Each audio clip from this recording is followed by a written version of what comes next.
Assalamualaikum warahmatullahi wabarakatuh. Jumpa lagi dengan saya Mujtahidin, mahasiswa BKI 5A. Nah, pada video ini saya akan mereview kembali apa yang saya ingat pada pertemuan kemarin ya. Jadi pertemuan yang kemarin itu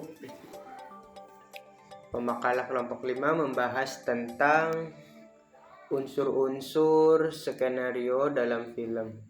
Nah, unsur-unsur skenario dalam film ini meliputi yang pertama yaitu format penulisan. Nah, format penulisan skenario film itu berbeda dengan tulisan lainnya karena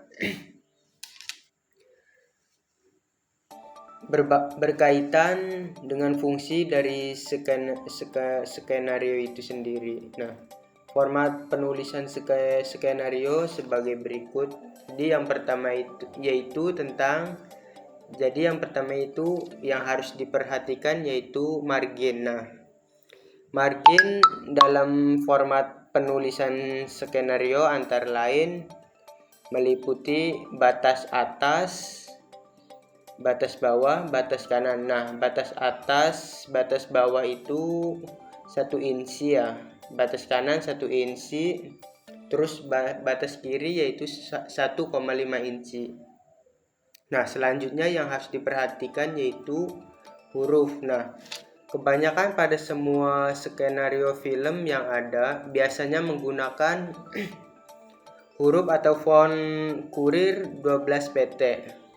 Nah, boleh saja pakai font atau huruf yang lain untuk membuat film itu sendiri, tapi kalau penulis skenario untuk PH atau production house atau TV sebaiknya gunakan font yang sudah menjadi standar perfilman internasional, yaitu Kurir 12 pt. Namun bisa saja sesuai keinginan penulis. Nah, selanjutnya yang harus diperhatikan yaitu halaman.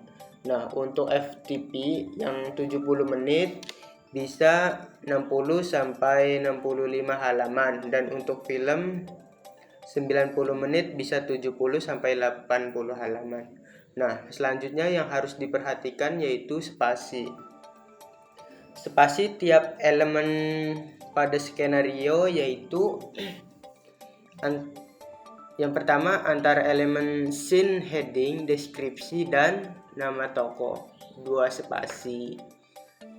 Yang kedua yaitu uraian deskripsi dan dialog yaitu 1 spasi, dan margin scene, heading, dan deskripsi rata dengan margin kertas.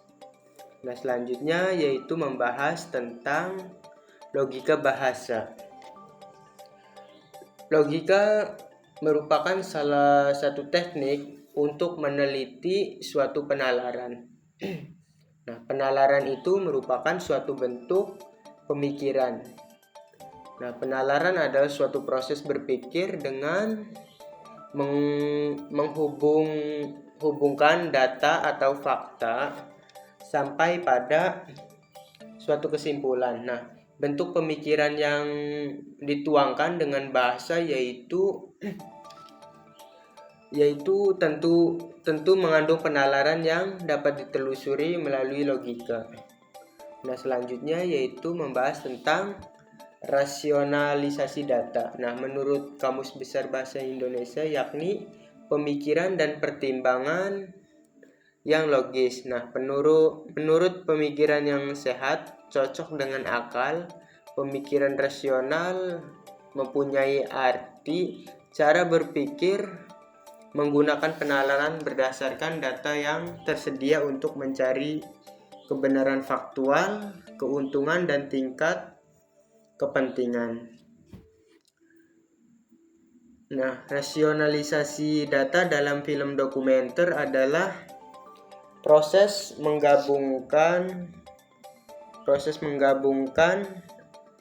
mengorganisasi dan menyajikan informasi atau data yang kuat secara logis dan sistematis dalam film tersebut. Nah, hal ini dilakukan agar pemirsa dapat dengan jelas memahami pesan yang ingin disampaikan oleh pembuat film.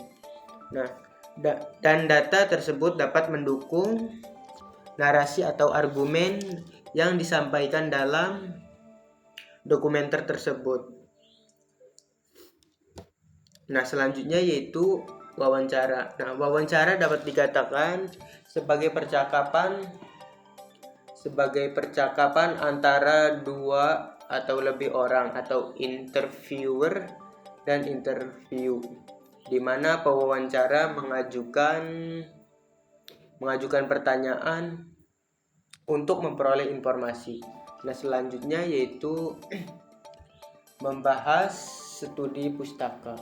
Nah, studi pustaka ini adalah segala usaha yang dilakukan oleh peneliti untuk menghimpun informasi yang relevan dengan topik atau masalah yang akan atau sedang diteliti. Nah, informasi itu dapat diperoleh dari buku-buku ilmiah, laporan penelitian, karangan-karangan ilmiah, nah, terus tesis dan disertasi. Peraturan-peraturan, ketepatan buku tahunan, bisa juga ensiklopedia dan sumber-sumber tertulis baik tercetak maupun elektronik lain. Nah, itu ya. Nah, selanjutnya yaitu membahas data. Nah, dalam unsur-unsur skenario ada yang namanya data visual dalam film. Nah, yang meliputi pengertian atau definisi visualisasi data dalam film. Nah, visualisasi data dalam film adalah teknik yang digunakan untuk menggambarkan informasi atau data melalui elemen visual dalam konteks naratif dari film guna meningkatkan pemahaman audiens terhadap cerita atau topik tertentu dengan cara yang lebih menarik. Nah, selanjutnya yaitu manfaat visualisasi data dalam film. Dalam penggunaan visualisasi data dalam film, penting untuk mempertimbangkan konteks cerita dan tujuan komunikasi. Nah, manfaat penting dari visualisasi data ini yakni untuk meningkatkan keterpahaman, terus meningkatkan keterlibatan audiens. Nah, mungkin itu saja dari Learning Journal kali ini. Saya akhiri. Assalamualaikum warahmatullahi wabarakatuh.